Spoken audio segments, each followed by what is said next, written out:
father, James Broderick, was a very esteemed actor in his own right, and your mother, Patricia, was an esteemed painter and writer.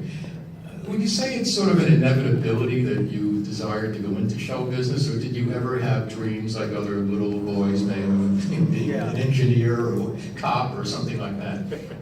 Yeah, well, I had other ideas when I was younger. Although I always liked being around the theater and going with my father to his job. And my sisters didn't, though. It's not really inevitable. I remember wanting to be a fireman. Who didn't? Didn't work out. Yeah. But I mostly wanted to be an actor from when I was pretty young, but I didn't want to act when I was a kid. I just had an idea that when I grew up, I would want to. Now, a lot of people who are actors know it can be a very cruel business. Did your parents encourage you or discourage you when you decided to pursue acting as a career? Well, they were, I think they tried not to do either too much. You know, they didn't want to push me or go against what I wanted, really. It wasn't until I was in high school that I started acting in plays in school, and then they would come see them. And then I somehow got an agent because a schoolmate's mother was a casting director, and she came to the play, and so it develops in little bits. Yeah. And they were very supportive always, but they never said don't do it. I had people tell me to go to college, make sure since this will never work, and which is a good point, but I didn't want to, and I went to acting school instead of. The idea was that I would go to acting school for a year, and if it didn't work, try to get jobs, and if it didn't work out, I'd go to college then. So I took whatever you call when you skip a year. But I was praying that I would never have to go to college. Now, you literally praying for you. This could be kind of nerve-wracking, I guess. I mean, your first major stage performance was with your dad, James Broderick, in a play called On Valentine's Day. Right.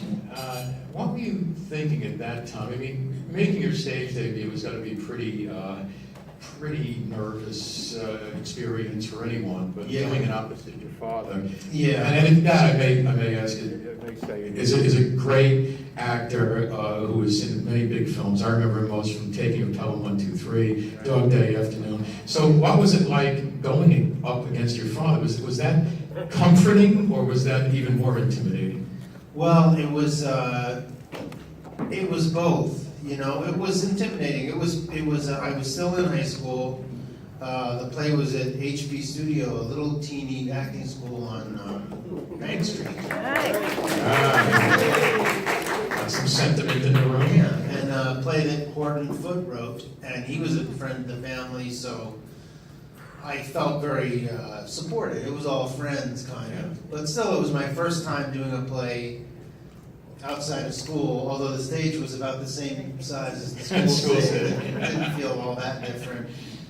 And I did it. My father said early on, I'm in this, I'm not here to help you or direct you. I'm playing different parts, so you're kind of on your own, just so you know.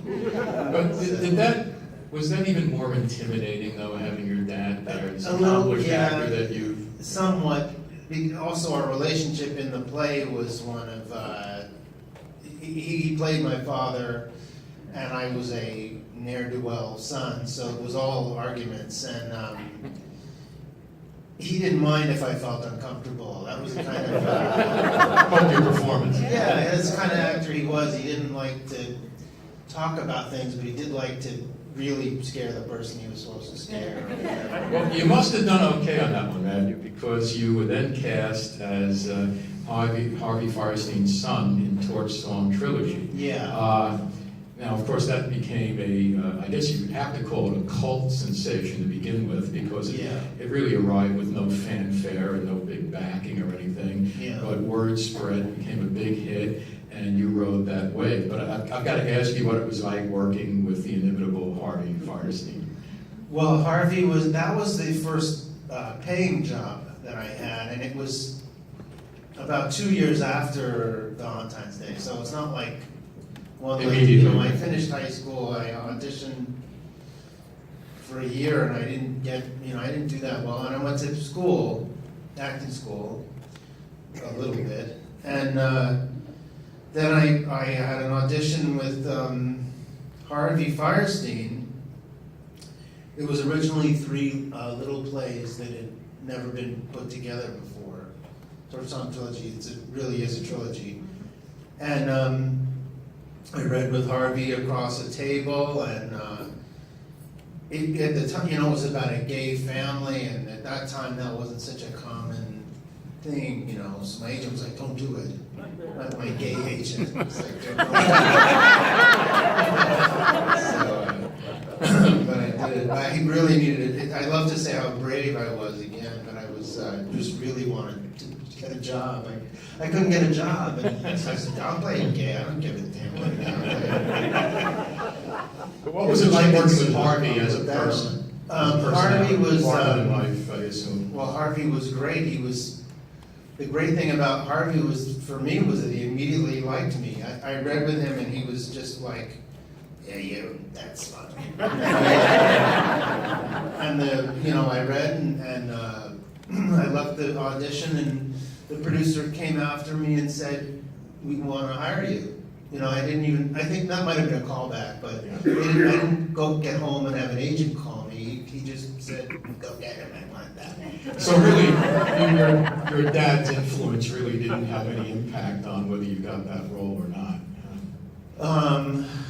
No, except that his influence got me to that stage where that would happen, and probably I got an agent, maybe it helped a little, I don't know. My father tried to get me an agent at his agency, ICM, which was a big place, and they had no interest in me. They told me to get a job sweeping at a theater. I remember that was my big advice. There's that hapless executive at Universal Studios who in the late 1950s fired contract players on the same day, called Clint Eastwood and Burt Reynolds. Told Clint Eastwood his Adam's apple was too big, and Burt Reynolds, he looked too much like Brando. They had no future in show business. Don't feel bad, man. They did make the mistake, yeah. Now, you went on to work with Neil Simon. Now, that was a big break. Playing the same character, Eugene, in his Brighton Beach trilogy, which included Biloxi Blues and Broadway Bound. How did that come about? How did you land a role that significant? Because Neil Simon was royalty. Yeah. Well, the thing is, once you're in Torch Song Trilogy, which became this big hit, like it got great reviews, it moved to a bigger theater, it moved to Broadway. I left right before it went to Broadway, but once I had that, auditions just totally changed. It was like, this is the guy from that play, Yeah. So it's much different than walking in a room as a kid out of school. It's like, I was sought after to some degree. Yes. And that's right when Neil was casting Brighton Beach, and I read it, and they let me read the script. I had to go to Manny Eisenberg's office, that was the producer, to his office and read it. They wouldn't send the script out. So I read it in the lobby of the offices. I'm a very slow reader, so I remember reading and watching the office close, the vacuum, but I was like, it was just pure gold. I loved it so much, and I thought, I know I'll never get this part, but I'd be good at it, and I would love to do it. Now, Neil Simon, indisputably a comedic genius, is known to be quite demanding, and some people say quite difficult to work with. What was your experience with him? Well, I saw very little of it. He can get very tense, and he has a quick temper. but it goes away as quickly. The few times we ever had any problems, he always, you get a letter from him saying how you've destroyed his life, and I'm not the only one, a lot of people get these letters. Reform letter. Almost, and then you get another letter about how much he loves you and that you saved his life. File that one away. Well, comedy breeds schizophrenia, I suppose. Yeah, but really, mostly he was totally sweet to me. We had maybe 3 little moments, but he was very supportive. He gave me one note. He said, when you don't remember, I had long monologues in Brighton Beach. You know, Eugene talks to the audience, and he said, when you, if you don't have the lines perfectly or whatever, that's okay, don't worry about it, but I don't think you should say, no, that's not right.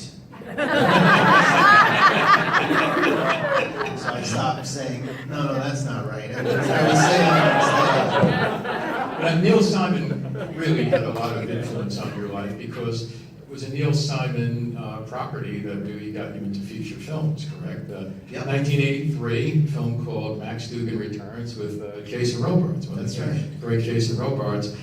That was your first feature film, was it not? Did you find any difficulty making the transition from stage to screen? Because obviously they're completely different worlds. Yeah, I didn't have any problem because I hadn't done much of either, you know. So I was auditioning for Brighton Beach for like the 5th time, and I was reading. I had read for Neil a couple of times. I heard him laughing, and then I read for Neil and Herbert Ross, who directed. The great Herbert Ross. Yes, and he directed Brighton Beach, and he ended up quitting. He had some fight with Neil that I never understood and was gone. Oh, he quit? I wasn't aware of it. I think he quit. Yeah. And he was gone. But he cast me and all of the cast and left right before.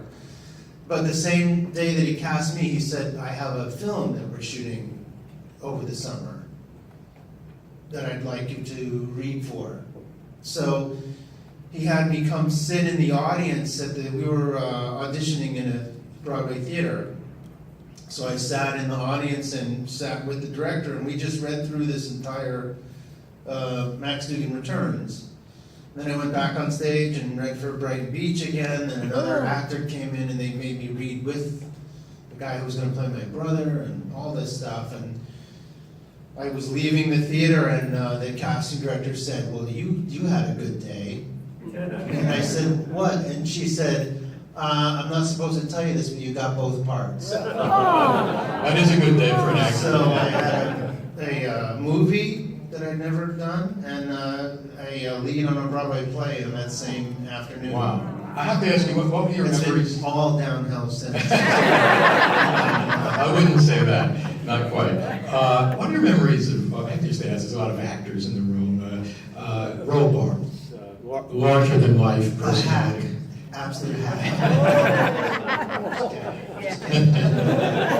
Jason Robards is a genius. He was he's maybe my favorite actor in the world, and he also took extraordinary care of me. You asked what was it like doing a film, and what it was like for me was Jason taking me to the commissary and showing me where to get the food. He just took me under his wing. He took me. He never let me be nervous or worried. He laughed at everything I did. He was playing my grandfather, so that all suited the story. But he just was completely lovely to me, and for the rest of his life he was. We always stayed in touch. Oh, that's wonderful, wonderful. So, I mean, he had no ego. One time he told me, I said, oh, last night I saw you in the 1970 All-Star remake of Julius Caesar. He said, yes, I played Brutus, the worst performance ever committed to celluloid. I said, no, maybe like the 5th worst. He had no ego, really. Great. He was very self-deprecating. He but very funny. at the time I smoked cigarettes. Because I was 20, you know, and Jason was constantly quitting smoking. Like every time I saw him, he was quitting smoking. And I was walking by his camper, and he said, "Hey, what are you doing out there?" And I said, "I'm just, you know." And he said, come in." And I said, I didn't want to come in. I'm smoking. And I knew he was quitting. And he said, "No, come in here. Bring that in here. I like it. I want the smoke. I want to fill my room with smoke."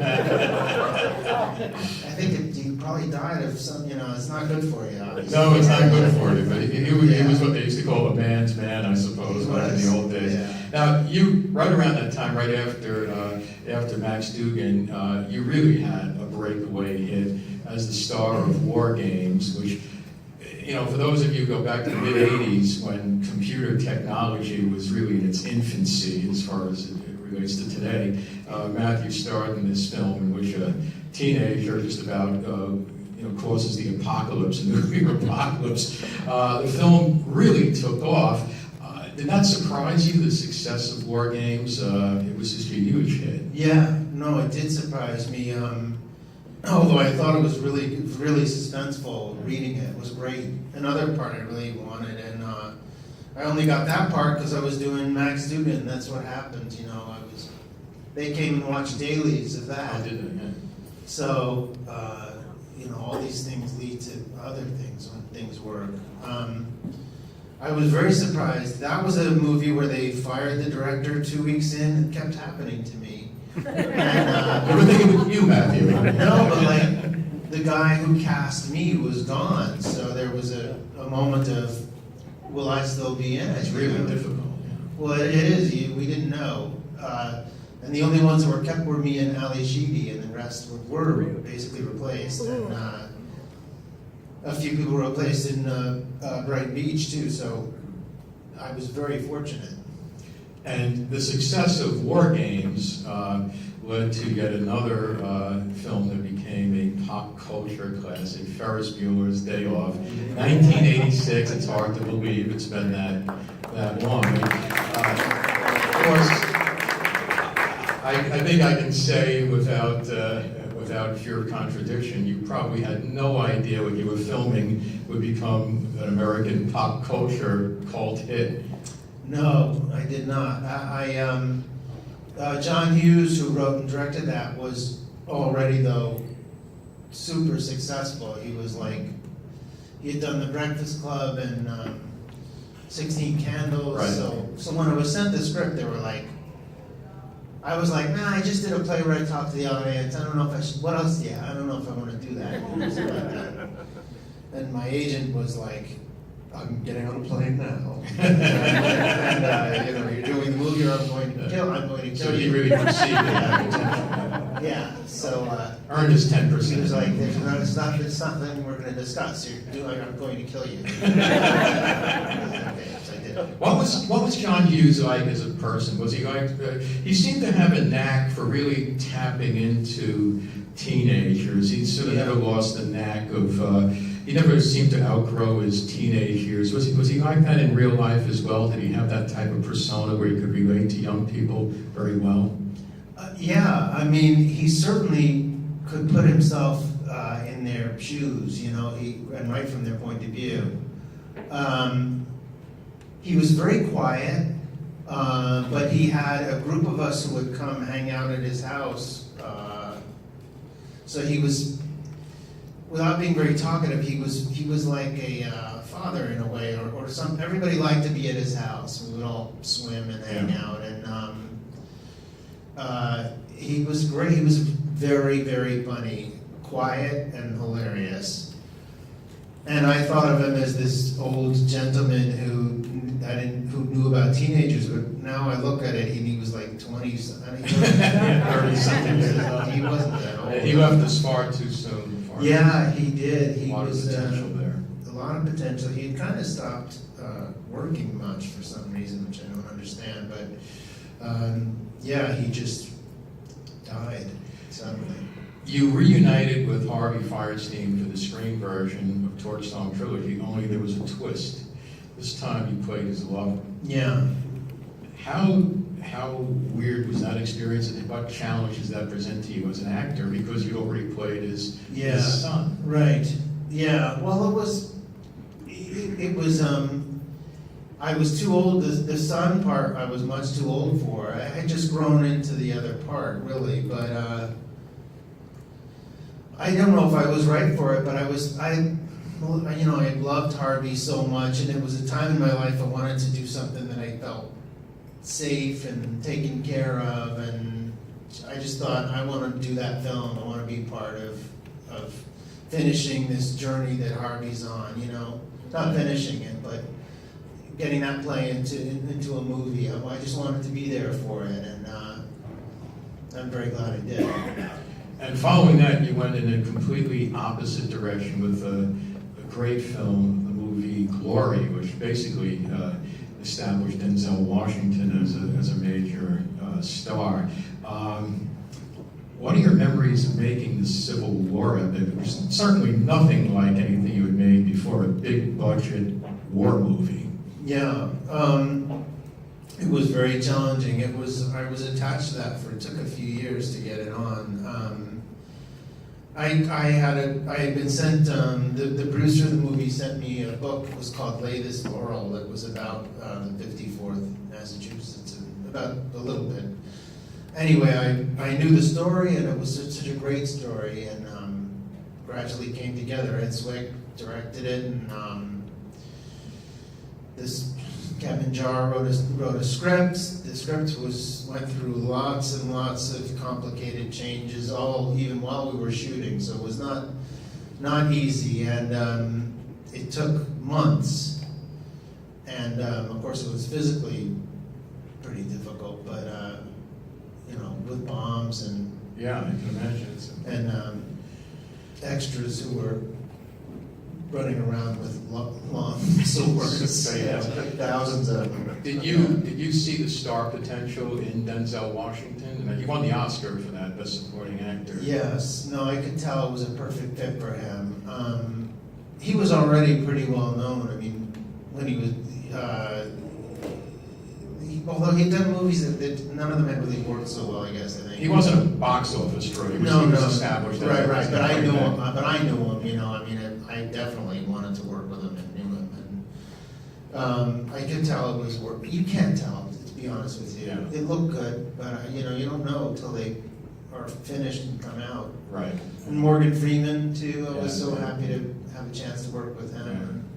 Yeah. And you worked with some other legends. It was 1989, a film that was very underrated in my opinion. It was called Family Business. It was a crime comedy drama directed by Sidney Lumet, the great Sidney Lumet. And Matthew was teamed with two legends, Sean Connery and Dustin Hoffman, and another legend, Mark Barron, who was to stand in on the film, which is all we really remember of the film. I do remember that part. But I have to ask you, although the film wasn't a box office success, I found it was a rather intriguing movie. I mean, Sean Connery, this guy's been my idol since I was 8 years old. I saw him from Russia with Love at that time. Yeah. What was he like to work with? Oh, he was great. He was an idol of mine, and everybody. He's very imposing, tall, he's not somebody you run up to and go, how was your lunch? There's a feeling you might get punched in the face. Do you remember imitating him? Yeah, a little bit, yeah. He has a very distinct Porsche. And an inability to say S. Yes, I noticed that. And what about Hoffman? What are your memories of working with Hoffman? Because here were these two icons of the cinema. Were you at all intimidated working with these guys? Or? Yeah, they couldn't be more different, for one thing. Dustin, is very talkative and friendly, and immediately we became friends. He's just, you can't avoid it in a way. We would chat from the time we got to work till we left, and I got to know his family a little, and Sean was a little more businesslike, but you know, they're two great actors, and Sidney Lumet is like... Yeah, I was going to ask you, what director about ever. his directing style? Very fast, you know, one take, but very organized, and even though the shoot took 5 weeks, Yeah, maybe? yeah, 6 weeks? That's all. Yeah, that's it. A little under 6, yeah. Yeah. Somebody said, think how good it would have been if we'd spent 7, but... And, we did, the thing that's not quite true about Sydney is that there are 4 weeks of rehearsal beforehand. So although he shoots very fast, He rehearsed. Yeah. he rehearses, so a lot of that time is spent getting ready for the shoot. But once you shoot, it's a great energy of, I get one chance. Sometimes he would say, cut, and I would say, I have 2 more lines. Sorry, Sydney, I have 2 more lines. You can't say cut. Sorry, we'll go again. You know one of his greatest movies was, and you remember Network and all those, but you're an old movie buff, I understand. How about The Hill with Sean Connery? Yeah, I know The that Hill is one of movie. the greatest movies of the 1960s. Yeah. Didn't make money, but it's tremendous achievement. Yeah, and the Anderson tapes. Anderson they tapes, did they together. did Murder on the Orient Express. Right. You know your stuff, I man. do know my stuff. Cinema retro reader, I can Yeah, tell. I know. Now you I also, know a lot about that. yeah, well, we're going to test I that. know you know a lot. You also teamed with, the ultimate of legends, Brando, on The Freshman. Yep. Probably his last really great movie. Yet, at the time it was being made, and I'm recalling this, it was a troubled production because Marlon was going through a lot of personal problems with the murder in his family, killed by his daughter and all that. I have to ask you what your impressions of working with Brando was. How did he treat you? He treated me perfectly. Everybody. He was hard on.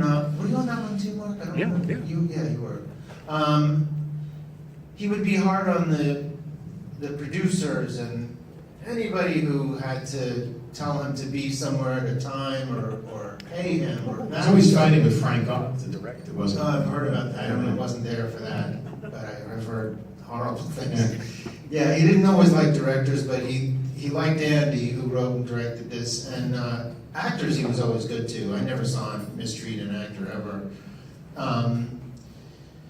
The stuff you're referring to with his family, the really bad stuff happened later, but he was having some problems with it.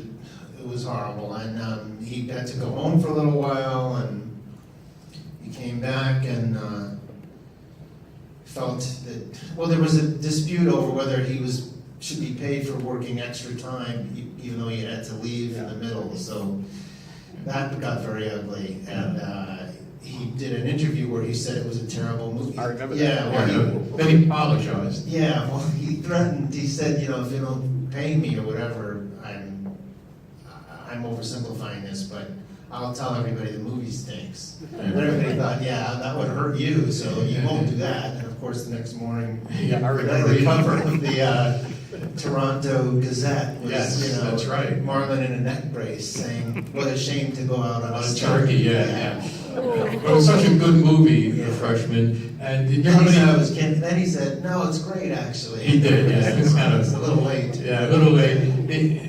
Did you spend any personal time with him? Or go to dinner or anything with him? Or A what was lot he of like dinners. personally? A lot. Yeah, he always was he would invite Bruno Kirby and myself into his dressing room all the time, where he would be eating, he'd have a little plate of carrots and celery and... And yet he was 400 pounds. Yeah, well, you must be doing something. Well, when he went to a weight loss center, he went to one of these high-end places, Yeah. they couldn't figure out why he wasn't losing weight. They found out he had somebody that was throwing like Wendy's meals over a fence to people who were walking the garden at night, and some guy would like throw this over the fence. He admitted that later, yeah. Yeah, I'm sure that's true. He's like, definitely, he could be argued to be the best actor in films there ever has been. Yeah, So we're very privileged to work with him, yeah. him and Jason, Denzel, I worked with a lot Connery and of Hoffman. greats. Well, coming into the home stretch, I have to ask you about your experience on the great triumph of the producers. Such a cliche by now, I'm sure you're sorry of answering it, but How did that come about? I mean, how did you, did Mel Brooks choose you personally? Was he the one who approached you? Or? He's the one who approached me. I don't know who first thought of me or exactly, but I know they did a reading of it with another actor before that, but I think Nathan wanted me early on. I don't know. Did you know Nathan prior to that? Not really, just a little. I knew his Around, work, yeah. and I would run into him. He remembers running into me right when I was doing Torch Song on the street and telling me I was a good actor and me looking... Really? But you don't remember that? I don't remember it. He said, you look frightened of me. No, he said, I said, you're great. I saw Torch Song, you're great. And you said, I have that shirt. But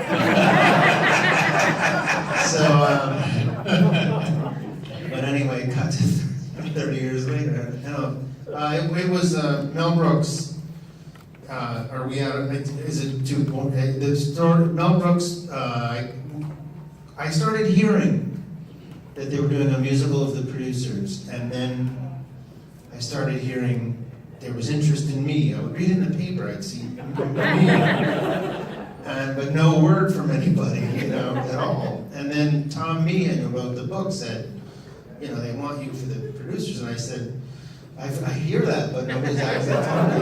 But then, meanwhile, I was reading a script that was a movie, and Mel Brooks was in it.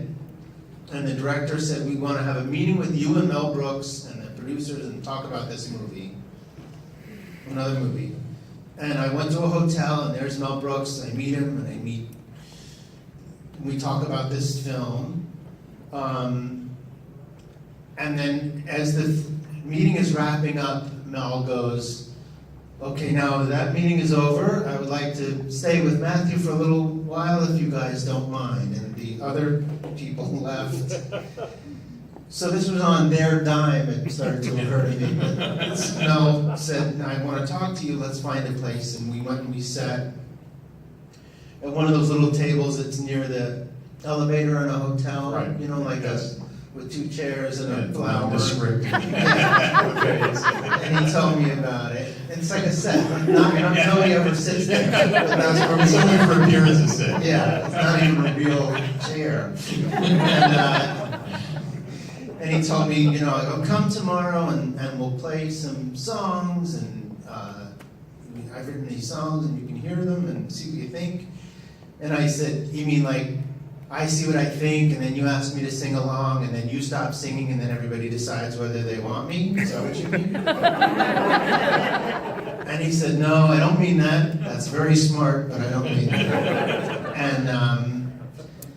And he said, I'll write down where you should go, and he didn't have a pen, and he went up to the desk, and he came with this pen, and he says, this is a very nice pen. I said, look how heavy and great this pen is. And I said, yeah, it is a very nice pen. And he said, do you think I could keep this pen?